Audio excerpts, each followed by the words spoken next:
வள்ளலார் வேண்டாம், வள்ளலார் இன்னைக்கு கேஸ் இல்லை அப்படின்னா கேஸ் வந்துடும். ஆனா மழை பெஞ்சதுன்னு வச்சுக்கலாம். சரி, இந்த ஏரியா ஃபுல்லா நம்ம பெரிய கொக்கு நாரை எல்லாம் இருக்குமா, நல்லா இருக்கும் பார்க்க. ரெண்டு வாட்டிக்கு வந்து ஒன்னே ஒண்ணுதான் நான் நினைக்கிறது. எதுக்குன்னா அப்பா தரமாட்டாங்கடா, தரமாட்டாங்க.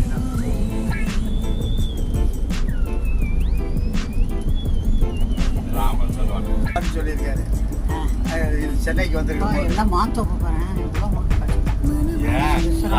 சொல்லி தருப்பேன். அந்த புதுசுல யாரையோ போயிட்டு ஏப்பா